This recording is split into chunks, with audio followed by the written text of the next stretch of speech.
రాత్రి పూర్తి నిశ్శబ్దం. యబ్బోకు నది ప్రవహించే శబ్దం తప్ప ఏమీ లేదు. ఆ ఒడ్డున ఒక వ్యక్తి ఒంటరిగా. కళ్లల్లో నిద్రలేదు, కాని గుండె నిండా ఆందోళన. ఒకవైపు 20 ఏళ్ల క్రితం మోసం చేసిన అన్న ఏషావు ఇప్పుడు 400 మంది సైన్యంతో వస్తున్నాడు. మరోవైపు వెనక్కి వెళ్లే దారి లేదు. గతం ఒక పీడకలలా వెంటాడుతుంటే భవిష్యత్తు పూర్తిగా అంధకారంగా కనిపిస్తోంది. మన జీవితాల్లో కూడా ఇలాంటి క్షణాలొస్తాయి కదా. అన్ని దారులు మూసుకుపోయి రేపటి గురించి భయంతో నిద్రపట్టని రాత్రులు. గత అధ్యాయంలో యాకోబు తన మామ లాబాను దగ్గర నుండి దేవుని ఆజ్ఞతో బయల్దేరాడు. ఇప్పుడు వాగ్దాన దేశపు సరిహద్దులో ఉన్నాడు. కాని అతని గతం అతన్ని ఎదుర్కోవడానికి సిద్ధంగా ఉంది. అవును, ఈరోజు మనం యాకోబుతో కలిసి ప్రయాణిద్దాం. అతని భయం ఎలా నిరీక్షణగా మారింది, అతని ఒంటరితనం దేవుని సన్నిధితో ఎలా నిండిందో చూద్దాం. ఈ అధ్యాయం మన ప్రార్థన జీవితాన్ని, దేవునిపై మన నమ్మకాన్ని ఎలా బలపరుస్తుందో ధ్యానిద్దాం. కరెక్ట్. ఎందుకంటే ఈ అధ్యాయం దేవుని అపారమైన మంచితనం, ఆయన ఊహించని గొప్పదనం, ఆయన నిబంధన నమ్మకత్వం ఆ చీకట్లో ఎలా వెలుగుతాయో చూపిస్తుంది. అంటే దేవుడు మనుషులు మారకముందే ప్రేమిస్తాడు.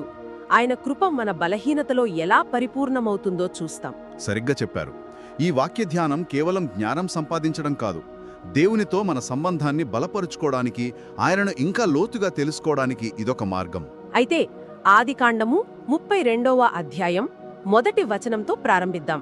యాకోబు తన త్రోవను వెళ్ళుచుండగా దేవుని దూతలు అతనిని ఎదుర్కొనిరి. ఆ తర్వాత యాకోబు వారిని చూసి ఇది దేవుని సేన అని చెప్పి ఆ చోటికి మహనయోము అని పేరు పెట్టాను. వావ్, ఎంత అద్భుతమైన ప్రారంభం! అంటే కనాను సరిహద్దుల్లోకి, ఆ శత్రువుల ప్రాంతంలోకి అడుగుపెట్టగానే దేవుడు ఒక గొప్ప హామీ ఇస్తున్నాడు. అవును, ఆ వాక్యం గమనించండి. వార్ ఎదుర్కోనిరి. ఇక్కడ వాడిన హీబ్రూ పదం పగ, PGA, అంటే అనుకోకుండా కలవడం లేదా ఢీకొనడం అని కూడా అర్థం. ఓ, అంటే ఇది యాకోబు ఊహించని ఒక దైవిక సందిప్తు అన్నమాట. నిజమే. దేవుని దయ మనల్ని ఇలాగే ఊహించని రీతిలో కలుస్తుంది. ఇక అతను పెట్టిన పేరు మహనయీము. దీని అర్థం 2 శిబిరాలు. 2 శిబిరాలా అంటే ఏంటి? ఒకటి యాకోబు కళ్లకు కనబడుతున్న అతని భౌతిక శిబిరం, అంటే భార్యలు, పిల్లలు, పశువులు. రెండవది అతని కళ్లకు కనబడని దేవుని సైన్యపు శిబిరం. అద్భుతం! రాబోయే భయానికి ముందే దేవుడు తన రక్షణను యాకోబుకు దృశ్యరూపంలో చూపించడం ఆయన మంచితనానికి గొప్ప నిదర్శనం గదా. ఖచ్చితంగా. మరి దేవుని సేనను చూడటం అనేది అంతిమ ధైర్యాన్ని ఇవ్వాలి కదా. సమస్య తీరిపోయింది, దేవుడు నా పక్షాన ఉన్నాడో అని యాకోబు అనుకుని ఉండాలి. కానీ జరగలేదు. ఆ తర్వాత వచనాలలో మనం చూసేది పూర్తి భిన్నంగా ఉంటుంది. అవును, 3 నుండి 6 వచనాలు చూస్తే యాకోబు ఏషావు దగ్గరకు దూతలను పంపి తనను తాను నీ దాసుడను అని, ఏషావును నా ప్రభువు అని సంబోధిస్తాడు. ఆ దూతలు తిరిగి వచ్చి చెప్పిన వార్త భయంకరమైనది. మేము నీ సహోదరుడైన ఏషావునొద్దకు వెళ్ళితివి, అతడు 400 మందితో నిన్ను ఎదుర్కొన వచ్చుచున్నాడు. ఈ వార్త వినగానే యాకోబు పరిస్థితి ఏమైంది? 7వ వచనం చెబుతుంది, అప్పుడు యాకోబు మిక్కిలి భయపడి ఆతురపడెను. ఇక్కడే మనకొక ప్రశ్న వస్తుంది. దేవుని సేనను చూసిన కళ్ళే మనిషి సేనను చూసి ఎందుకు భయపడ్డాయి? ఇది మానవ బలహీనతకు, విశ్వాసరాహిత్యానికి ప్రతీక. మన జీవితంలో కూడా అంతే కదా. నిజమే. ఆదివారం ఆరాధనలో దేవుని అద్భుతాలు చూసి ఆనందిస్తాం.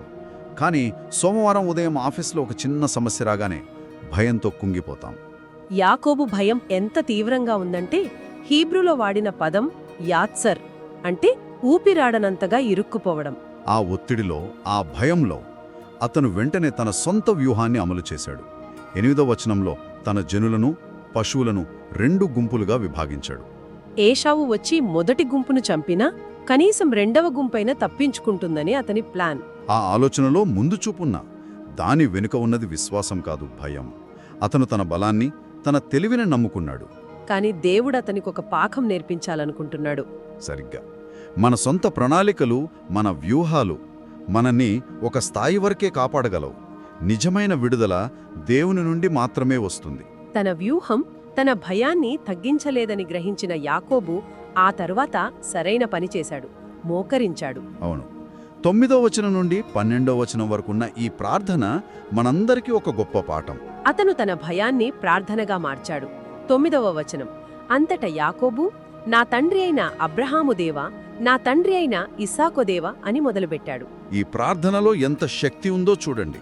ఇది కేవలం ఒక సహాయం కోసం చేసే అభ్యర్థన కాదు, ఇదొక నిబంధన ప్రార్థన. ఇందులో కొన్ని కీలక అంశాలున్నాయి కదా. అవును, 4 ఉన్నాయి. మొదటిది, అతను దేవుని గుర్తింపును స్మరించుకున్నాడు. అబ్రహాము దేవా, ఇస్సాకు దేవా అని పిలవడం ద్వారా, నువ్వు నిబంధన చేసిన దేవుడవు, నా పూర్వీకులకు నమ్మకంగా ఉన్నావు, ఆ నిబంధనలో నేను కూడా భాగమే అని గుర్తు చేస్తున్నాడు. ఇక రెండవది, అతను దేవుని వాగ్దానాన్ని దేవునికే గుర్తు చేస్తున్నాడు. నీ దేశమునకు తిరిగి వెళ్ళుము, నీకు మేలు చేసేదనని నాతో చెప్పిన యెహోవా అని దేవుని మాటనే ఆయనకు గుర్తు చేశాడు. ఇది దేవునికి మతిమరుపు ఉందని కాదు, మన విశ్వాసాన్ని దేవుని వాగ్దానం మీద స్థిరపరచుకోవడానికి. 3వ అంశం, ఇది చాలా కీలకమైనది. 10వ వచనం, నీవు నీ దాసునికి చేసిన సమస్తమైన కృపలకును సమస్త సత్యమునకును నేను అపాత్రుడను.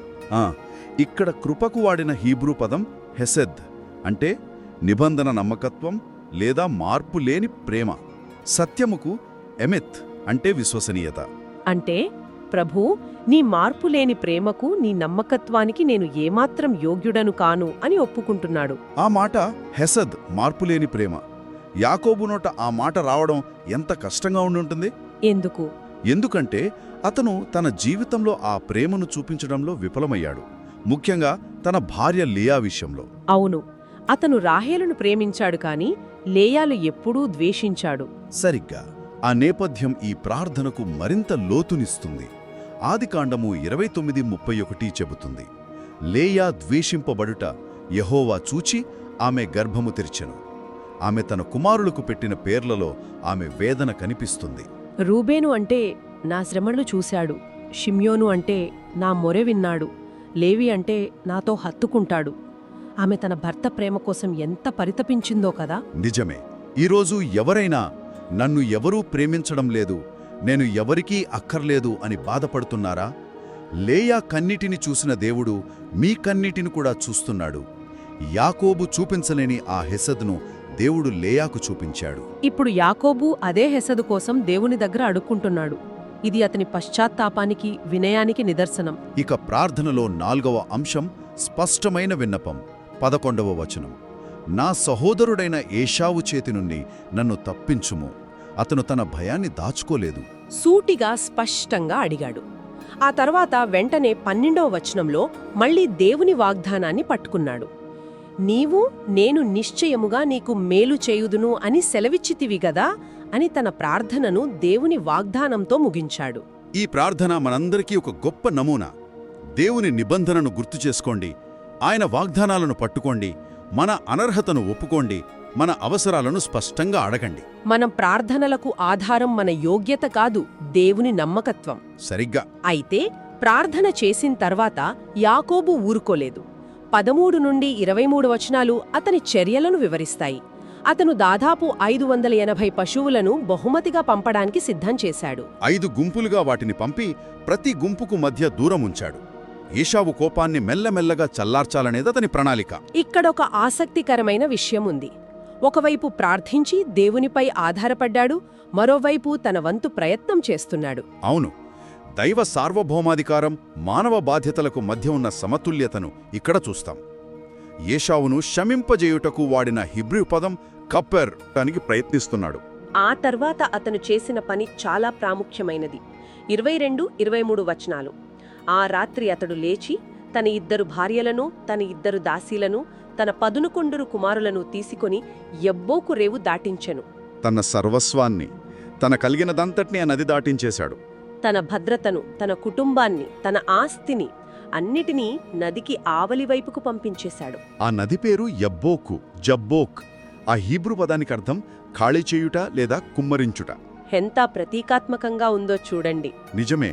యాకోబు తనకున్న సమస్తాన్ని, తన బలాన్ని, ఆస్తిని, కుటుంబాన్ని, తన ప్రణాళికలను అన్నిటినీ ఖాళీ చేసి దేవునితో ముఖాముఖీకి సిద్ధమయ్యాడు. మన జీవితంలో కూడా దేవునిని సంపూర్ణంగా అనుభవించాలంటే మన అహంకారాన్ని, మన ప్రణాళికలను, మన భయాలను ఖాళీ చెయ్యాలి. ఆ ఒంటరితనంలో, ఆ శూన్యంలోనే దేవుడు మనల్ని కలుసుకుంటాడు. దేవుని కృప ఎంత అద్భుతమైనది. ద్వేషించబడిన లేయా విషయంలో దేవుడు తన కృపను చూపించాడు. ఆమె తన దృష్టిని భర్త నుండి దేవుని వైపుకు తిప్పినప్పుడు ఆమె యూదాకు జన్మనిచ్చింది. యూదా అంటే స్తుతి. ఆశ్చర్యకరంగా యాకోబు ప్రేమించిన రాహేలు గోత్రం నుండి కాదు, అతను నిర్లక్ష్యం చేసిన లేయా కుమారుడైన యూదా గోత్రం నుండే మన రక్షకుడైన యేసుక్రీస్తు జన్మించాడు. అంటే దేవుడు లోక దృష్టిలో పనికిరాని వారిని, తృణీకరించబడిన వారిని తన ప్రణాళికలో ఉన్నత స్థానంలో నిలబెడతాడు. సరిగ్గా యాకోబు కూడా మోసగాడు, బలహీనుడు, కాని దేవుడతన్ని పిలిచాడు. యాకోబు దేవుడు మన దేవుడు, మనం మారకముందే మనను ప్రేమించిన దేవుడు. మన భయాలలో తన దూతల శిబిరాన్ని, ఆ మహనీయమును పంపే దేవుడు. లేయావలే మనం ఒంటరిగా విలపిస్తున్నప్పుడు మన కన్నీటిని చూసే దేవుడు. యాకోబు తనకున్నదంతా యబ్బోకు నదికి పంపించి ఒంటరిగా మిగిలాడు. ఆ ఒంటరితనంలోనే దేవుణ్ణి కలిశాడు, ఇశ్రాయేలుగా మార్చబడ్డాడు. ఈరోజు మన జీవితంలో ఉన్న యబ్బోకు ఏది? దేవునితో ఒక కొత్త అనుభవాన్ని పొందడానికి మనం దేన్ని ఖాళీ చెయ్యాలి? మన అహంకారాన్నా, మన భద్రత అనుకుంటున్న ఉద్యోగాన్నా, మన సొంత ప్రణాళికలనా? చీకటి రాత్రికి భయపడకండి, ఎందుకంటే ఉదయాన్నే దేవుని ఆశీర్వాదం రాబోతోంది. మీ గతం ఏసావు వలె మిమ్మల్ని వెంబడిస్తున్నా దేవుని వాగ్దానం మిమ్మల్ని కాపాడుతుంది. యాకోబు వలె మోకరించి ప్రార్థించండి, ప్రభువా, నేను నీ కృపలకు అనర్హుడను, కాని నీ వాగ్దానాన్ని బట్టి నన్ను ఆదుకో అని అడగండి. ఆయన నిబంధనకు నమ్మకమైన దేవుడు. ఈ వాక్య ధ్యానం ఇక్కడతో ఆగిపోకూడదు. రోజంతా దీన్ని మననం చేసుకోండి. దేవుని నమ్మకత్వం గురించి, ప్రార్థన యొక్క శక్తి గురించి, మన బలహీనతలో ఆయన కృప ఎలా పనిచేస్తుందో ఆలోచించండి. అవును, బైబిల్ అధ్యయనం మనల్ని దేవునికి దగ్గర చేయాలి, ఆయనపై మన నమ్మకాన్ని పెంచాలి, మన జీవిత విధానాన్ని మార్చాలి. కరెక్ట్. ఈ వాక్యం ద్వారా దేవుడు మీతో ఏం మాట్లాడాడో, మీరు నేర్చుకున్న కొత్త సత్యమేమిటో, ఈరోజు మీరు తీసుకోబోయే ఒక ఆచరణాత్మక అడుగు ఏమిటో కామెంట్స్లో మాతో పంచుకోండి. ఈ సందేశం ఇతరుల విశ్వాసాన్ని కూడా బలపరచేలా మీ ఆత్మీయ సహోదరులతో పంచుకోగలరు. మా తదుపరి అధ్యాయంలో యాకోబు దేవునితో పోరాడిన ఆ అద్భుతమైన రాత్రి గురించి ధ్యానిద్దాం. దానికోసం తప్పక వేచి ఉండండి. మా ఛానల్కు సబ్స్క్రైబ్ చేసుకోండి. God bless you.